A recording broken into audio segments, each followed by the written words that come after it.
Cuentos cósmicos, la malicia de los dioses, epílogo.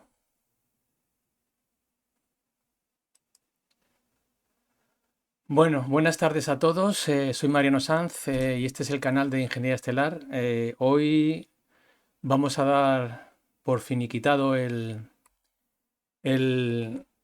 cuento cósmico de la malicia de los dioses y vamos a terminar con el epílogo, ¿vale? Espero que os haya gustado este cuento. La verdad es que me ha llevado bastante tiempo organizarlo y escribirlo. Había demasiada información y había que también organizarla porque la información no está muy bien estructurada, pero bueno.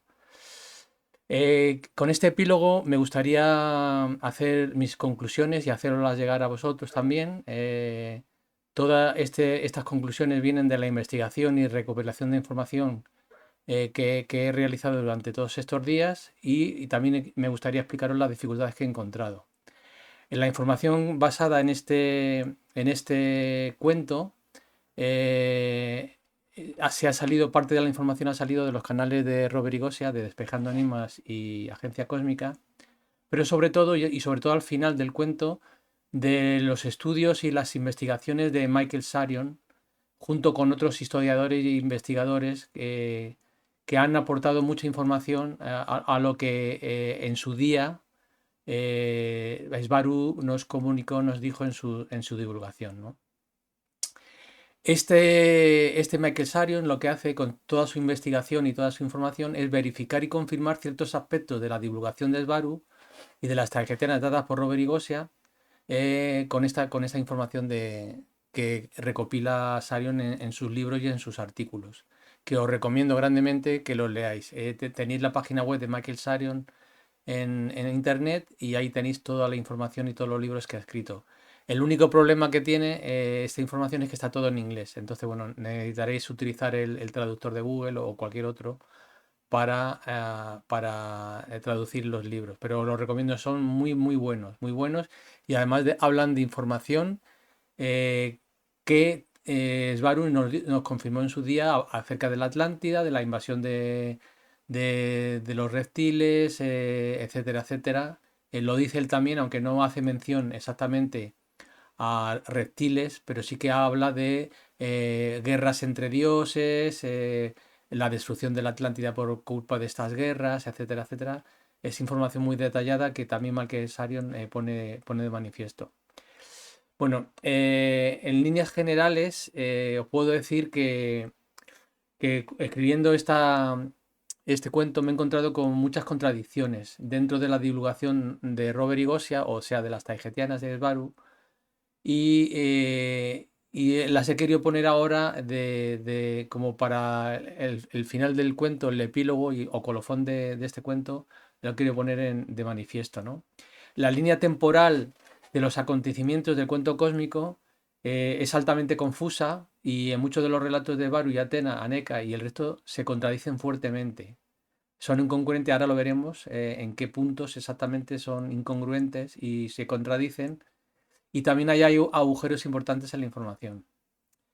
¿Qué quiere decir todo esto? Pues, bueno, aunque ellos o ella, Svarun concretamente, habla mucho de que son cosas que han ocurrido en tiempos remotos y es muy difícil de ubicarlas en el tiempo, el caso es que hay cosas que no cuadran, ¿no? Entonces, yo he intentado dar una uniformidad y una linealidad temporal a lo que es el cuento, aunque hay veces que me ha costado bastante, ¿no? Vamos a ver unos cuantos ejemplos dentro de los episodios de este cuento, ¿de acuerdo? Ejemplos de incongruencias en la narrativa y en la línea temporal de los acontecimientos. Por ejemplo, empecemos.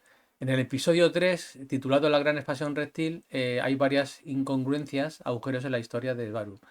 En este capítulo se habla de los reptiles a lo largo de la galaxia empiezan a invadir planetas y constelaciones en busca de lirianos, ¿no? Entonces llega en un momento a la constelación de Lira, a la estrella Lira, en busca de Carnaza, a las puertas realmente a las puertas del planeta de los Urma, que está también en este sistema solar, en el sistema solar de Lira, y que se llama Avión o Avalón, ¿vale? cerca de este planeta también está el planeta Lira, que es de donde donde vienen los lirianos, supuestamente. Y entonces se dice, ¿por qué las fuerzas invasoras reptiles irían a Lira a buscar carnaza, sabiendo que la raza Urma era tecnológica y militarmente más poderosa que ninguna otra raza reptil, y además se llevaban también con los alfadracos? Esta información sale de Svaru. Svaru nos dice que los alfadraco y los Urma se llevan muy bien, o se han llevado siempre muy bien. Sin embargo, legiones reptiles van a invadir el Lira en busca de los lirianos. Además se dice que la relación entre los lirianos y los Urma es muy buena, ¿no? Entonces, aquí resulta un poco chocante, ¿no? No se trata también de decir, porque ellos hablan de la expansión del Lira o de los lirianos cuando realmente debería ser la expansión reptil. Quien se expanden son los reptiles. Los lirianos estaban muy a gusto en su casita y los que realmente empiezan a expandirse son los... Pero bueno, esto es una nota más aparte, ¿no? ¿Por qué los Urmas permitieron la expansión de los reptiles y no ayudaron a los lirianos en su sufrimiento si eran vecinos y con una convivencia pacífica entre ellos? ¿Acaso los Urmas no vieron nada criminal en la actitud de los sauroides cuando invadieron el sistema solar de Lira? ¿O era simplemente un tema de intereses diferentes? O sea, bueno, estos vienen aquí y vienen a hacer esto, no son mis intereses, así que hagan lo que quieran, ¿no? O sea, podría ser esa la actitud de los Urmas. Aquí, claro, evidentemente podemos decir, como nos han dicho siempre, que no hay regresivo ni positivo, solo diferentes intereses. Bueno, pues en este caso a lo mejor los Urmas tenían otros intereses, los sauroides tenían otros que no coincidían, y los Urmas dejaron hacer a los sauroides y eso que se llevaba bien con los lirianos, ¿no? Entonces, aquí hay cosas que como que no cuadran mucho, ¿no? Y luego por otro lado están los Alfa Draco, ¿no? Podríamos decir que en aquel entonces los Alfa Draco estaban más del lado reptil, ¿no? Hace 1 millón de años, que es cuando empieza la colonización reptil, hace 1 millón de años, los Alfa Draco, que eran los top de los reptiles, estaban más del lado reptil que lo que ahora nos dice que son, más espirituales, una raza más benevolente, por lo que no se esperaría de ellos ninguna ayuda para los lirianos cuando estos fueron atacados por los sauroides. O sea, no esperábamos que los alfa Draco ayudaran a los lirianos cuando fueron atacados por otras razas sauroides, ¿no? En fin, en este episodio también se trata de dar explicación a puntos anteriores, pero es difícil cuadrarlo todo. O sea, a mí me ha resultado muy difícil cuadrar cosas basadas en la información de Svaru, sobre todo los primeros episodios del cuento, que es más basado en la información que nos da Svaru y el resto de Taigetianas, y es difícil cuadrar muchas cosas, ¿no? Esto quiere decir entonces, sin abandonar este capítulo o este episodio, que pone la idea que quizás los lirianos estaban solo frente a los alfadracos y los urma y el resto de razas regresivas. Es decir, que considera realmente que los lirianos estaban solos ante los urma también, aunque fueran vecinos y se llevaran bien, quizás esto no fuera cierto de esta manera, ¿no? Pasamos al episodio 8, en la colonia de Lemuria. Aquí hay contradicciones entre lo que dice Svaru y lo que dice Atenas. Por ejemplo, Svaru dice que Lemuria fue anterior a la Atlántida, es decir, la colonia de Lemuria se estableció antes que la Atlántida, que lo que era la civilización de la Atlántida. Eso no quiere decir que en el resto del mundo no hubiese otras colonias, pero como la Atlántida no existía cuando se establece la colonia de Lemuria. Y Atenas, sin embargo, dice que esto fue posterior, es decir, que Lemuria nace después de que se establece la Atlántida. Según las conversaciones con el barrio de guerra, las pirámides de Egipto también dice que se construyeron después del cataclismo de Tiamat y la consecuente inundación del planeta Tierra. Además, Lemuria es anterior a Atlántida, según dice Varus de guerra. Es decir, insistimos en que Lemuria, por varias veces, Varus dice que Lemuria es anterior a Atlántida. Aquí pongo una conversación que leo. Dice, las pirámides, esta es una conversación de Svaru que dice, las pirámides son de construcción 100% estelar, no son de la población indígena, es decir, no las construyó nadie que viviera en Egipto en aquella época, son anteriores a la misma cultura egipcia, es decir, que las pirámides son anteriores a, incluso podríamos decir, del Egipto predinástico, es decir, o podrían estar envueltas en el Egipto predinástico, suponiendo cómo definamos ese Egipto predinástico, ¿no? y fueron construidos por un conglomerado de razas cooperativas de la Federación como generadores de energía libre, potenciales de conciencia, bla, bla, bla. Bueno, fueron construidas justo después, dice aquí muy claramente, fueron construidas justo después de la inundación cuando se estaba instalando la matriz. Es decir, en el cuento se cuenta que después de la destrucción de Tiamat vienen unos cataclismos en la Tierra como consecuencia del agua que cae de Tiamat a la Tierra y a partir de ese momento se decide poner la matriz lunar para equilibrar el sistema solar, eso nos cuenta Esbaru y también nos cuenta Atena. Y entonces, después, justamente después de eso, es cuando se construyen las pirámides. Es decir, y las pirámides también tienen el propósito de distribuir mundialmente la frecuencia lunar que se estaba transmitiendo desde la Luna, ¿no?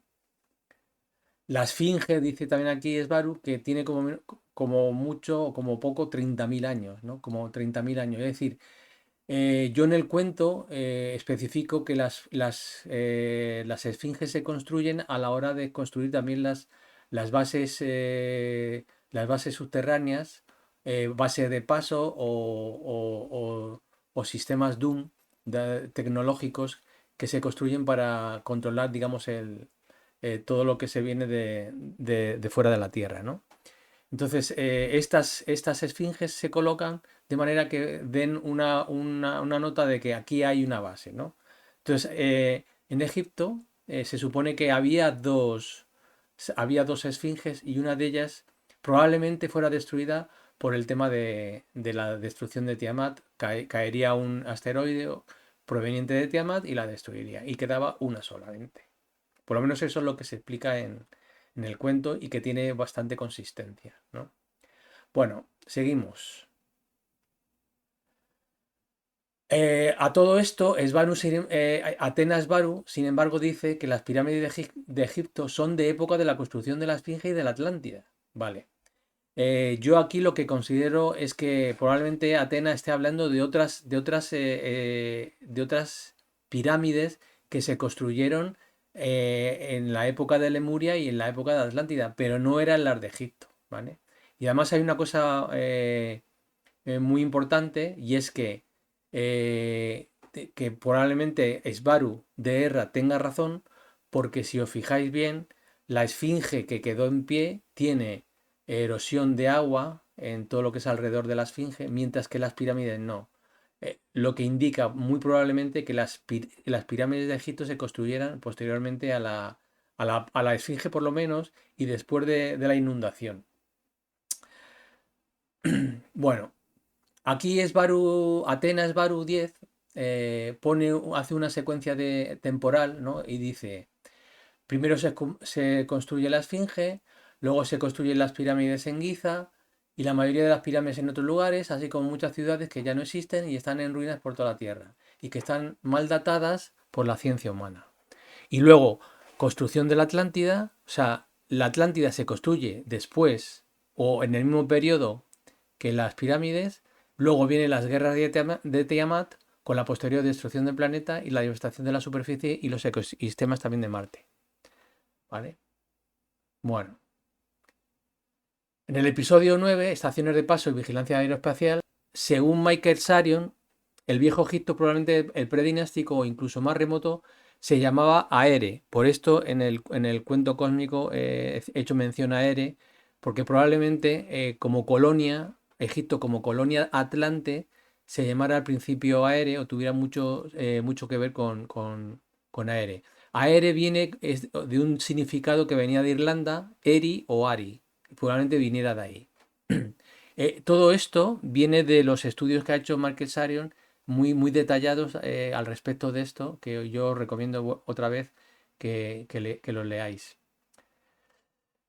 Posteriormente, Egipto se llamaría Kemet, ¿vale? La tierra negra por los limos negros, aunque tuvo muchos nombres a lo largo de la historia. Ojigia, Cam o Cam, ¿vale? Esbaru de Erra y Atenas se contradicen, ya te digo, frontalmente, mientras que Esbaru asegura que Lemuria es anterior a Atlántida, Atenas dice todo lo contrario, ¿vale? Esto ya lo hemos dicho y vuelvo a insistir en que aquí hay dos contradicciones bastante poderosas, ¿no? Entonces es como si Atenas quisiera desdecir todo lo que en principio había dicho Esbaru. Recordar que Svaru cuando dice esto es al principio de la divulgación, probablemente 2018-2019, y cuando Atena dice esto es posterior, cuando ya empiezan a aparecer las svarunianas, curiosamente, mucho después, y empiezan a contradecir mucha de la información que había dicho Svaru. Más información. Bueno, en el episodio 10 también hay cosas incongruentes. El episodio 10 es la Primera Guerra Antigua, ¿vale? Aquí dice, en este capítulo hay guerra. Sí que es verdad que la Primera Guerra Antigua hace referencia a la invasión, a la primera invasión del Sistema Solar 13 por parte de las fuerzas sauroides o reptilianas, ¿de acuerdo?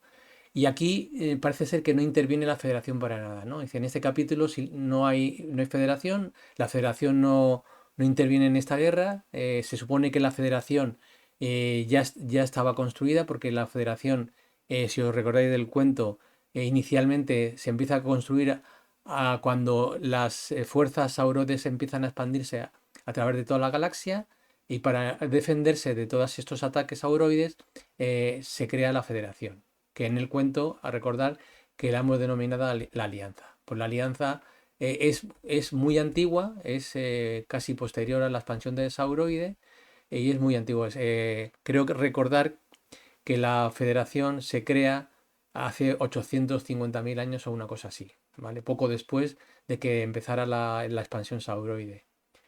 Entonces, cuando se produce la Primera Guerra Antigua, creo que alrededor de los 50.000, 60.000 años, según el, el timing de Svaru, el tiempo cronológico que nos da Svaru, aproximadamente 50.000, 60.000 años, la Federación no aparece por ningún momento, ¿vale? Ella dice, en algún punto, dice, otro punto importante, en la India se tiene registro de que los reptiles fueron opuestos por un grupo fuerte celeano y andromedano liderado por el dios Shiva en combate entre vimanas naves, ¿no? Y dice, esto antes de la llegada de la Federación. Es decir, en la Primera Guerra Antigua se produce una batalla, incluso con armamento nuclear, y dice que esto es antes de la llegada de la Federación. Es decir, que la Federación no se entera de que las razas sauroides invaden nuestro sistema solar, Sol 13, y durante este conflicto no aparece en ningún momento, ¿vale? Esto es lo que dice el Varus, ¿vale? Según esta declaración, los reptiles entraron en Sol 13 escondiéndose de la Alianza porque decían que buscaban un escondite porque la Alianza los perseguía, la Federación los perseguía por todos los rincones de la galaxia, pero cuando llegan aquí, realmente luego no aparece la Federación, ¿no? Entonces, eh, dice, según esta declaración, digo yo, los reptiles entran en el Sol 13 escondiéndose de la Alianza, que lo buscaba por todos los rincones de la galaxia, perseguidos por la Alianza, supuestamente, pero la Alianza no sabía dónde estaban, hasta que entraron en el sistema solar y atacaron la Tierra y otros planetas. Desde la Tierra y los sistemas de alarma del sistema solar se dispararon y avisaron a la Alianza que no tardaría en llegar, pero realmente no llegó en ningún momento, ¿vale? Aunque hay una sentencia que dice que la Atlántida cogió este nombre, claro, otra cosa más, ¿no? Svaru dice que la Atlántida cogió el nombre de las razas del Atlas, que los atlantes venían de Pléyades, de la estrella Atlas, y por eso ese nombre, ¿no? Aunque luego dice más adelante que la Atlántida, el nombre de la Atlántida la ponen los reptiles que invaden la Tierra. Realmente, bueno, invaden la Tierra y el sistema solar sin que aparezca en ningún momento la Alianza o la Federación, ¿vale? Entonces, según se entiende de Svaru, y es lo que aparece en el cuento cósmico, en la Primera Guerra Antigua nunca estuvo la Federación, ¿vale? Apareció después, miles de años después, cuando lo de Tiamat. Es decir, cuando realmente se produce la Segunda Guerra Antigua, que es cuando empiezan a rebelarse los lemurianos contra lo que estaban haciendo los sauroides dentro de la Atlántida con los lirianos, entonces ahí se produce, digamos por así decirlo, la Segunda Guerra Antigua, y en ese momento es cuando realmente aparece la Federación, ¿no? La guerra en ese momento fue entre reptiles y la civilización liriana y lemuriana, Tiene sentido y así se justifica el no firmar ningún tratado de paz, aunque no se entiende muy bien que los reptiles dejaran en paz a los lemurianos. Es decir, es verdad que los lemurianos no hacían más que tocarle la nariz a los reptiles, pero los reptiles no, durante muchos miles de años no los atacan ni nada, ¿no? Por lo que dice Baru, Lemuria era la tocanarices de la Atlántida, regida ya por reptiles. Es decir, la Atlántida estaba regida por reptiles, aunque fuera un lugar o una civilización donde vivían muchas razas diferentes, pero realmente quien regía la Atlántida eran los reptiles, como se cuenta en el cuento cósmico. Se puede argumentar que la aparición de la Federación mucho después era porque la Federación guió a los reptiles hasta Sol 13 para que tomaran control de ello. Es decir, aquí yo sigo insistiendo que la alianza ya estaba interferida por los aurores desde el mismísimo principio de la creación de la Atlántida, perdón, de la Federación, de la Alianza. Y lo único que hizo la Federación fue allanarle el camino a los sauroides para que conquistaran no solo el sistema solar Sol 13, sino también la Tierra. ¿Vale? Que es lo que yo hago hincapié en todo el cuento cósmico. Y luego aparece la Federación cuando se produce ya el ataque frontal de los reptilianos contra la Lemuria y los lirianos disidentes. Aparece como queriendo ayudar realmente a los lemurianos y a los lirianos, pero en realidad lo que hace la Federación, lo que hace la Alianza, en este caso, es echarle una manita a los reptiles. Y gracias a ellos, pues se destruyen Tiamat, que fue una destrucción controlada por los reptiles y en conjunto con la Alianza, ¿vale? Y eso es lo que yo cuento en el cuento, ¿no? En el episodio 12, la Atlántida, el Jardín del Edén, vuelvo a insistir, ¿no? Porque casi después de 25.000 años, desde la Primera Guerra Antigua hasta ese momento, la Federación Alianza no hizo aparición en ese tiempo para echar una mano a los livianos de la Atlántida y por ende a Lemuria, que estaba intentando liberar a los esclavos de la Atlántida, de las garras sauroides. ¿Sería porque los planes reptiles se estaban desarrollando poco a poco y estaban de acuerdo con la hoja de ruta de la Federación? ¿Sería por eso? ¿Sería por eso porque la Federación no había hecho presencia en 25.000 años? También se habla de, bueno, de que la Atlántida, la sede de la Atlántida, digamos, la capital estaba entre los ríos Tigris y Éufrates, en lo que es Irak ahora, aunque la mayoría de la civilización atlántida estaba en los Apalaches, en el antiguo continente de Apalacha, ¿de acuerdo?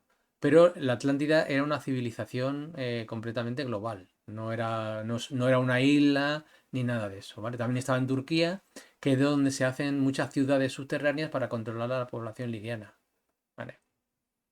Episodio 13. El apogeo del terror en Sol 13. Quedaba muchas preguntas en el aire. Y estas preguntas se las hacía mucho los Caristus, o yo he puesto siempre a los Caristus para poner en énfasis esas preguntas, ¿no? Entonces, una de las preguntas era si las comunicaciones eran por muón mentrino, es decir, ya estaban muy avanzadas y podían ser privadas utilizando microportales, como nos han explicado en la divulgación Robert y Gosia. ¿Cómo era posible que esas comunicaciones fueran controladas e interceptadas por los reptiles? Es decir, si Lemuria tenía un sistema de comunicación por muón neutrino, cómo eran capaces los reptiles de interceptar esas comunicaciones cuando pudieron ser privadas, ¿no? Y nos han explicado muchas veces que esas son comunicaciones que no se pueden interferir. ¿No sería que las comunicaciones hacia la alianza o la federación o la misma tarjeta llegaban a destino sin problemas, pero eran ignoradas? O sea, es posible que las comunicaciones que llegaran a la alianza o a la federación las ignorara. ¿Qué es posible? Porque si tenemos en cuenta de que no hizo presencia la federación en 25.000 años, es posible que durante ese tiempo también ignoraran las llamadas de socorro de Lemuria. Si eran ignoradas, ¿por qué? ¿Realmente no funcionaban los sistemas de comunicación y los lemurianos no se habían percatado de eso? Yo creo que no, ¿no? Que simplemente eran ignoradas.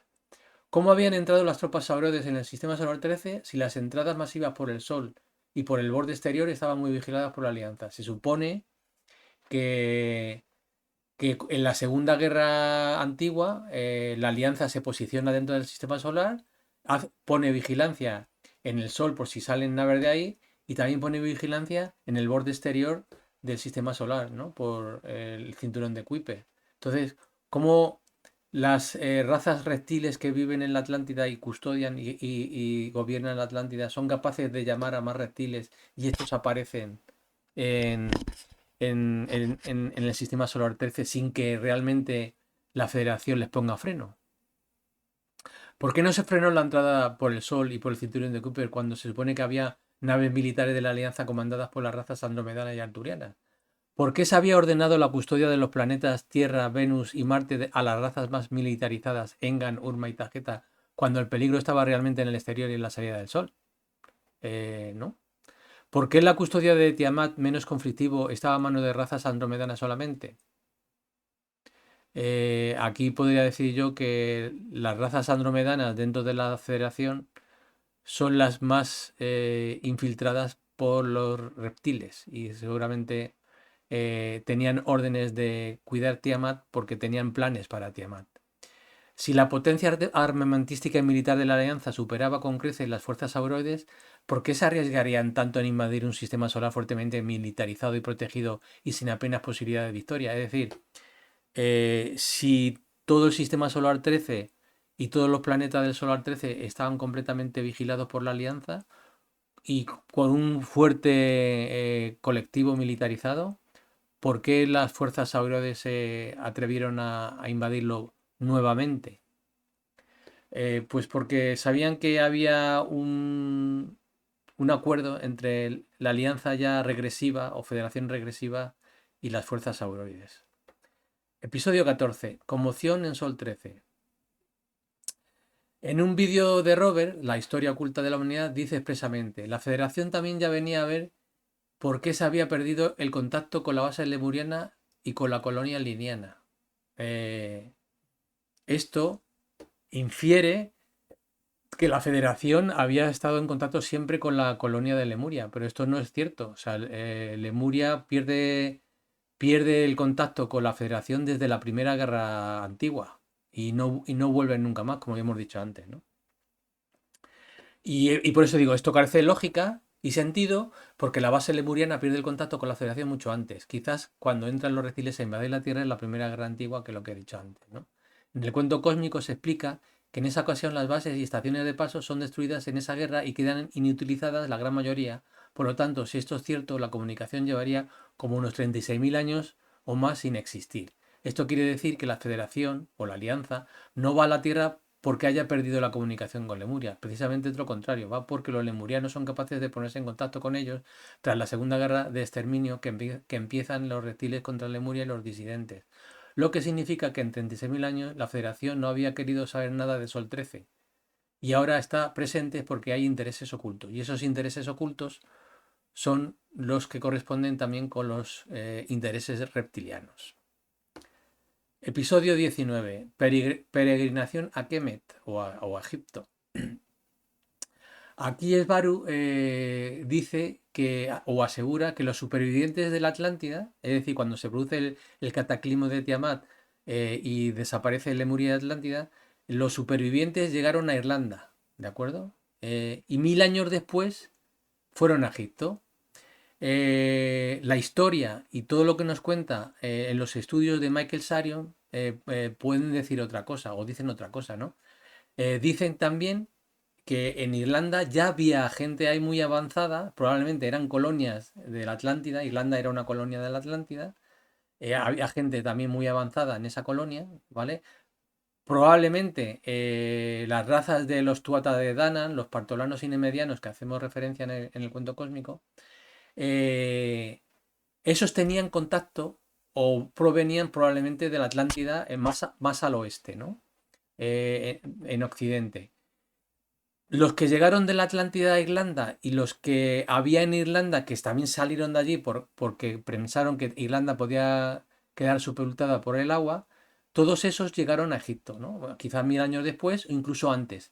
Incluso antes de esos 1000 años ya había gente que venía de Irlanda y había llegado hasta Egipto, ¿vale? Huyendo inicialmente de la catástrofe. Fueron avisados y antes de que se produjera la catástrofe salieron de Irlanda y fueron hacia Egipto y otros lugares, no solo Egipto, ¿eh? Entonces, después de la catástrofe y 1000 años después, la gente que vivía en Irlanda fue hacia Egipto, quizás llamados también por la gente que vivía allí, que provenía de la vieja Irlanda, ¿de acuerdo? Entonces, eso es lo que yo pienso, y eso es lo que yo he indicado en el cuento. Entonces, en el cuento se explica como de la forma que lo dice Svaru, pero también que esas tribus llegaron a Irlanda y 1000 años después fueron a Egipto, añadiendo que había gente ya de Irlanda en tiempos remotos que fueron el resultado del éxodo inicial por la destrucción de Tiamat. O sea, había como dos éxodos realmente provenientes de Irlanda que llegaron hasta Egipto, ¿no? Unos antes de la destrucción de Tiamat y otros 1000 años después de la destrucción de Tiamat. Episodio 20, radiación planetaria. Tengo que decir aquí algunas consideraciones e incongruencias de la historia. Se habla de Tot, ¿no? En este capítulo o en este episodio se habla de Tot. Puede que Tot fuera uno de los supervivientes de la destrucción de la Atlántida y el resto del planeta. Tot se movería a esta Irlanda. En el cuento cómico se dice que pudo escapar de la Tierra. Hubo muy poca gente que escapara de la Tierra en naves, pues había pocas naves. Y de allí, años más tarde, hacia Egipto para recuperar la estación de paso que fue allí construida en tiempos de Lemuria, que es lo que se explica en el cuento, ¿no?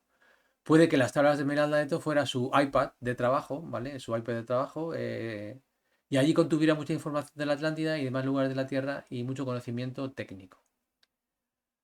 Lo que se dice a continuación tiene inconsistencias temporales importantes si consideramos más fiable la información de Sbarro y Yasgi. Bueno, aquí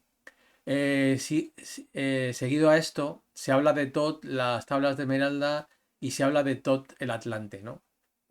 Probablemente Tot fuera Atlante, que es lo que he dicho ya antes, sobreviviera, saliera de la Tierra y luego volviera a Egipto para reconstruir Egipto, reconstruir las estaciones de paso y las bases subterráneas, etcétera, etcétera. En algún sitio de internet he encontrado que habla de Tot, que vivió durante 16.000 años, desde los 52.000 a los 36.000, pero esto no coincide en tiempo con lo que se explica de que, según nos dice Svaru, que muy probablemente Tot junto con Enoch fueran los constructores de las pirámides. Si fueron los constructores de la pirámide y si fueron después de la destrucción de Tiamat, esto quiere decir que Tot no pudo haber vivido hace 52.000 años, aunque las razas extraterrestres son longevas, pero no 16.000 años. Yo no pienso que hayan durado 16.000 años, ¿vale? Entonces, bueno, hay historias de Todd que corren por internet que yo no estoy muy de acuerdo con ellas y realmente no coinciden con lo que nos han contado Svaru en sus historias de Todd y de Egipto, ¿vale? Episodio 23, la conspiración del mal. Aquí hay una cosa importante que nos dice Svaru. Dice que a la historia oficial de la Tierra sobre Egipto habría que sumarle otros 7.000 años más. Es decir, si estamos hablando que Akenatón, por ejemplo, salió de Egipto en el año 1335 antes de Cristo, pues habría que sumarle 7.000 años más. Es decir, que Akenatón realmente saldría, pues 8.000 años o así, antes de Cristo, ¿vale? O sea, es decir, unos 10.000 años, unos 1.100 años, hace 10.000 años que saliera de Egipto, ¿no? Pero para seguir con el curso de los años del cuento, estos serán años totales desde hoy. Es decir, como hemos dicho al principio, el tratar de cuadrar todos los eventos que se cuentan en el cuento en una línea temporal que sea coherente es bastante complicado, ¿vale? Sí que es verdad que no, tanto la aparición de Akenatón en el cuento como la familia y después del éxodo, que se cuenta, no aparecen como nos dice la arqueología oficial, sino que aparece mucho más anterior, pero no tampoco como nos dice Svaru. Es posible que Svaru sí diga que hay que sumarle 7.000 años, pero en realidad a lo mejor son menos, pero por ahí. 5.000, entre 5.000 y 7.000. Episodio 24. Bueno, en el episodio 24 ya nos vamos acercando al final del cuento. Aparece el nuevo culto de Atón. Y aquí, acordaros que cuando Svaru habla de Egipto y habla de Kenatón y de Nefertiti, menciona que cuando se van de Egipto, los echan de Egipto, es cuando realmente aparece o nace el cabal terrestre, ¿no? Y es a partir de ahí en el que en el cuento el cabal terrestre resulta que nace, ¿no? Y aprovechando, en esta ocasión os voy a explicar ya a partir de este momento cómo se estructura, digamos, la corporación reptil de la que yo hago mención en todo el cuento, ¿vale? Entonces, voy a ver cómo os lo explico esto. He hecho una especie de... Vamos a ver, esto sería aquí, ¿vale? Este sería, digamos, un cuadro, resumen, de cómo yo organizo, por así decirlo, el control y el gobierno reptiliano regresivo de la Tierra y Sol 13, ¿no? En el cuento se hablan de muchos nombres, como la Corte del Dragón, la Hermandad de la Serpiente, la Corporación Reptil y la Alianza Galáctica, ¿de acuerdo? El Cabal Terrestre, y luego se habla de la Orden de Sion, Priorato de Sion, la Hermandad de la Muerte, las Logias Negras y la Nobleza Negra, los Illuminati, la Masonería, otras sociedades secretas, y luego por debajo de todo esto un montón de corporaciones, ¿no? Entonces, fuera de la Tierra, yo lo ubico en, digamos por así decirlo, en Saturno, como el cuartel general de los sauroides, de los reptiles. Entonces, la Corte del Dragón, haceros una idea, sería como el Consejo de Ancianos Draco, ¿vale? En órbita de Saturno. La Hermandad de la Serpiente sería como una especie de consejo ejecutivo a las órdenes de la Corte del Dragón o a la par. La Corporación Reptil sería como más operativa, son razas operativas reptilianas y otras regresivas no reptiles, incluidas también todas aquellas entidades regresivas del bajo astral y otras regresivas. Todo esto formaría lo que yo he llamado el dios Atón, ¿no? Cuando nace el culto Atón, realmente lo que está haciendo es nacer el culto a estas entidades regresivas, ¿vale? Entonces, Atón realmente es el conjunto de estas entidades regresivas. Y como ayuda, tenemos a la Alianza Galáctica, que, como podéis imaginaros, ni es buena ni es nada, simplemente es regresiva. Es una alianza, en principio fue creada para atacar a las razas regresivas reptiles, pero que fue infiltrada desde el mismísimo principio de su existencia. Y entonces, es una alianza que a vista de razas positivas parece buena, pero que en realidad les está haciendo, les está dando ayuda, muy buena ayuda, a todo lo que es la Corporación Reptil, Corte del Dragón y Hermandad de la Serpiente. Es decir, que la Alianza Galáctica forma parte de esta corporación regresiva, ¿de acuerdo? Y luego en la parte terrestre aparece el cabal como, digamos, punta de lanza de esta parte regresiva de la Tierra, que esta existencia del cabal aparece nada más y menos en los tiempos de Akenatón, Nefertiti y Meritaten. Meritaten es, digamos, la cabeza principal, podría ser que fue la princesa más poderosa de todos los tiempos, puesto que con ella realmente aparece el cabal terrestre, que es el Consejo Superior Humano y en contacto con entidades no humanas. Es decir, el cabal terrestre es el que contacta directamente con la corporación reptil, ¿de acuerdo? Y por debajo del cabal terrestre ya aparecen todo tipo de organizaciones secretas, órdenes secretas, el priorato de Sion como principal, eh, antigua orden de Sion, la orden de Sion, según nos cuenta Michael Sarion, aparece y es muy antigua, no se sabe exactamente cuándo aparece. Dicen que aparece poco antes que los templarios, pero que él supone que es mucho más antigua todavía. Es una sociedad secreta suprema de control humano, ¿vale? Que está por debajo del cabal terrestre. Y luego la Hermandad de la Muerte, por así decirlo, digamos que es el brazo armado del Priorato de Sion.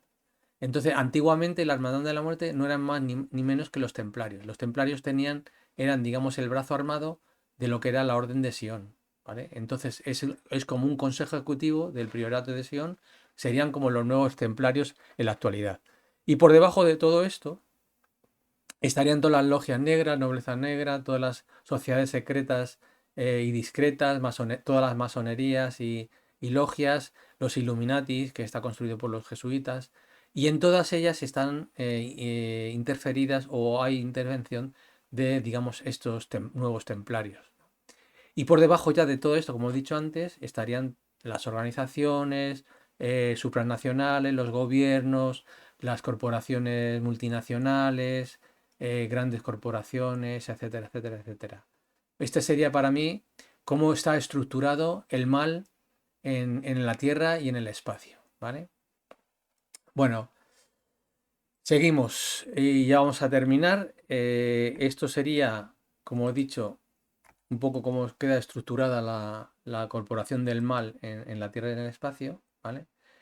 Y en el episodio 26 hablo de los tentáculos del cabal. O sea, el cabal realmente lo que hace es expandirse a lo largo de todas las sociedades, organizaciones, eh, a través de todas las empresas, se desarrolla y se expande y toma poder desde los tiempos de Meritaten en Irlanda, porque Meritaten llega a Irlanda, incluso hay una tumba allí que se cree que es de Meritaten, una tumba egipcia.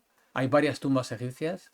Es muy interesante lo que cuenta Michael Sion en sus libros y habla de todo esto, de la cantidad de reyes egipcios que volvieron a las tierras de sus antepasados en Irlanda, ¿vale? Y ya os digo, el episodio 26 fue uno de los capítulos que más me costó escribir, puesto que los tentáculos del cabal son prácticamente infinitos, llegan a todos los lados. Su infiltración es brutal en todos los estamentos de la sociedad.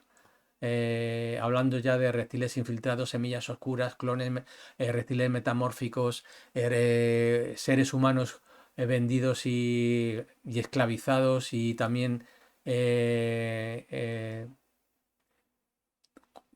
como portales también orgánicos, realmente invadidos por entidades regresivas del astral, etcétera, etcétera. Es brutal y me he dejado cosas, ¿eh? Y me he dejado cosas. En ese capítulo hablo de cómo se expande a través del tiempo el cabal realmente, ¿no? Se implanta en Irlanda a través de los milesianos, hacen desaparecer el druidismo, hacen un surgimiento también en Sumeria. O sea, Sumeria es posterior a Egipto, todo lo contrario de lo que nos han explicado en los libros.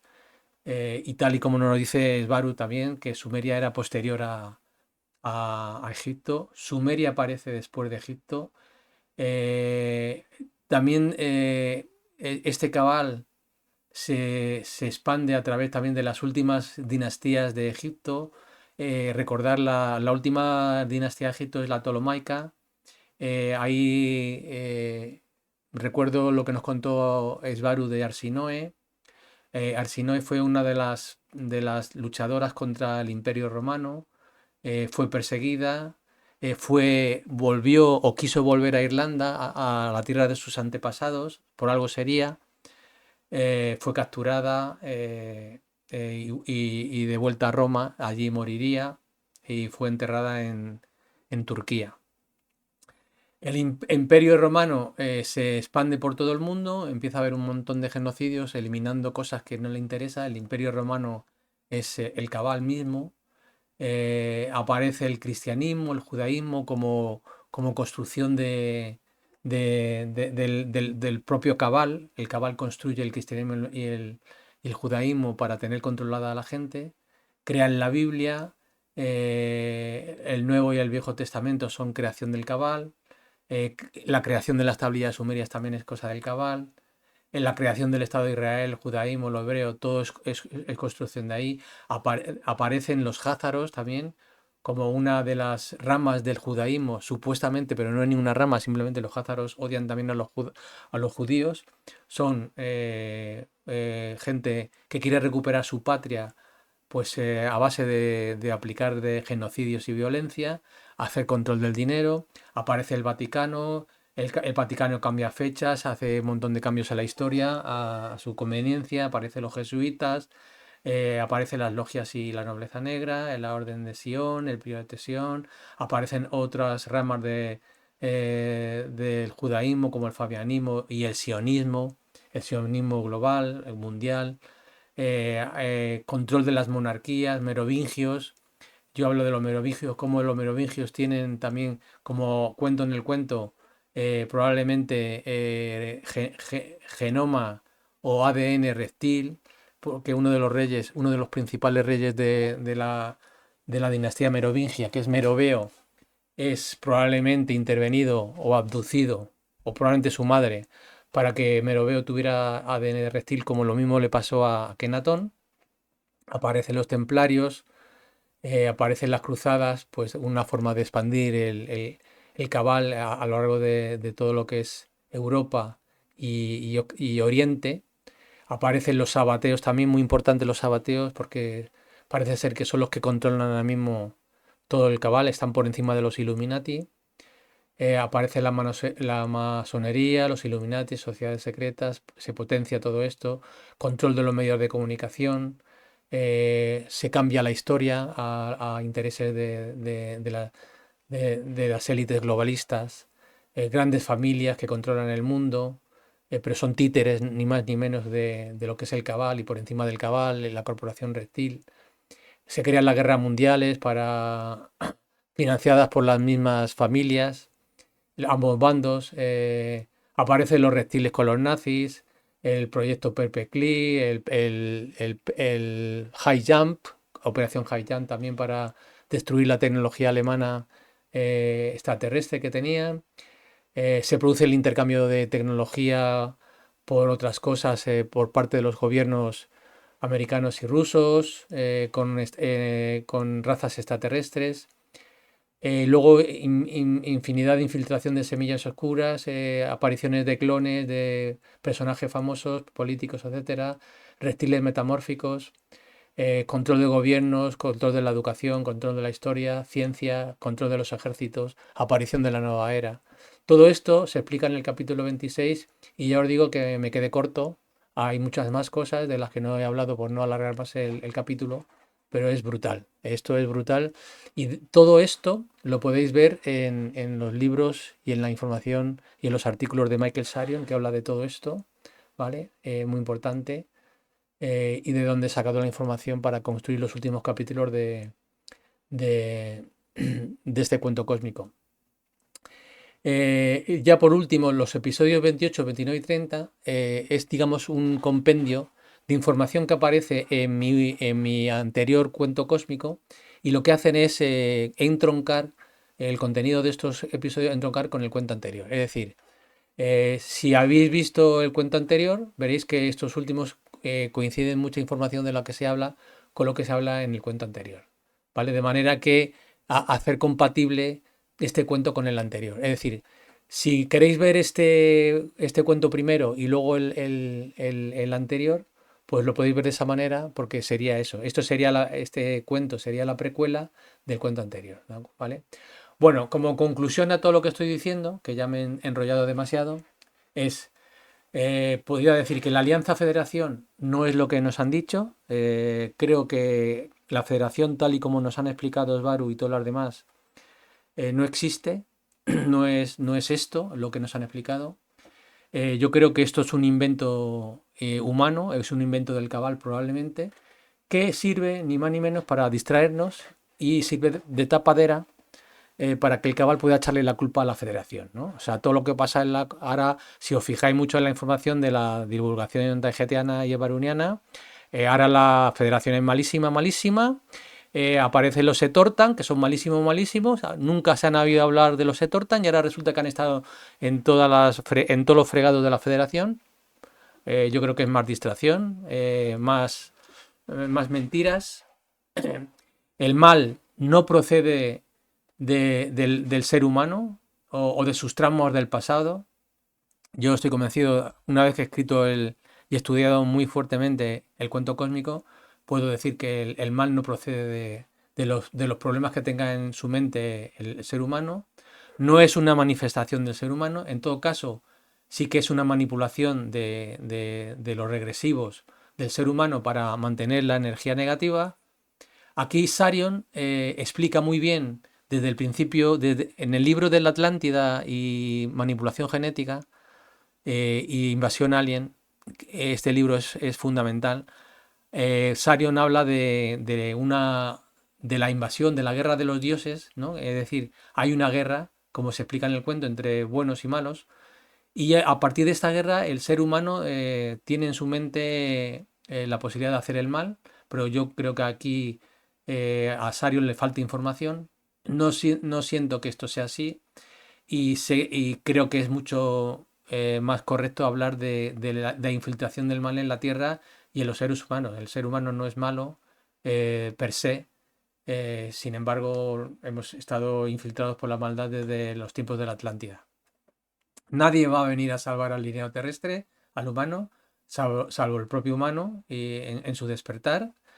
Y luego, bueno, pues se habla de las razas extraterrestres estas que van a venir a salvarnos, no nos van a salvar, ¿eh? No va a venir ninguna raza extraterrestre, en mi opinión. Todas las razas tienen intereses, por muy empáticos y éticos que parezcan. Debemos de tener en cuenta que el concepto de ética y de moral en la Tierra puede que no tenga nada que ver con el concepto que pueden tener las razas extraterrestres allá afuera. Estos conceptos son muy importantes a la hora de establecer una sociedad celística y toda la ética y toda la moral debe coincidir en cada rincón de la Tierra y debe coincidir también con el cosmos. O sea, la ética y la moral tienen que coincidir y la espiritualidad tienen que coincidir con lo que hay en el cosmos. En cuanto a la federación, vuelvo a repetir, para mí es otro concepto manido y confuso y sobre todo es un concepto humano. Desde mi interior solo veo una amalgama de entidades oscuras, como os he explicado en esa transparencia. Eso es, digamos, la federación para mí. Es un compendio de maldad, amalgama de entidades oscuras que pululan no solo en la Tierra, sino también ahí fuera. Llámale cabal, llámale federación o llámale corporación arconte o reptil, para mí todo es lo mismo. Todo exactamente es lo mismo. Y si hay razas positivas en nuestro entorno, estas solo observan la jugada de la Tierra, como lo hacemos nosotros cuando vamos a un combate de boxeo. Solo observamos cómo luchan, pero no intervenimos. Eso es lo que hacemos. Y ellos hacen lo mismo, están viendo la lucha en la Tierra, pero no intervienen. Están aprendiendo o quizás ellos tengan también sus luchas, ¿no? Y sí, los de ahí arriba también tienen sus propios combates de boxeo. Y lo de la primera directiva es una mención que quiero hacer. La primera directiva, pues otro invento probablemente no exista ahí fuera. Es un invento de Star Trek o es un invento humano. Las razas extraterrestres, para mí, las razas extraterrestres altamente avanzadas no precisan de leyes ni saben lo que es eso. Se guían por su espiritualidad, su conciencia y por el sentido común, que probablemente, y no me equivoco mucho, es mucho más adelantado que el nuestro. Bueno, pues aquí acabo mis conclusiones. Probablemente me haya alargado bastante, pero espero que os haya gustado este cuento. Verlo con mucha atención porque de cuento tiene poco. Para mí tiene poco cuento y muchas verdades. Y bueno, pues espero que os guste y os haya gustado si lo habéis visto todo. Y nos vemos en los próximos trabajos, ¿vale? Hasta luego y hasta la próxima.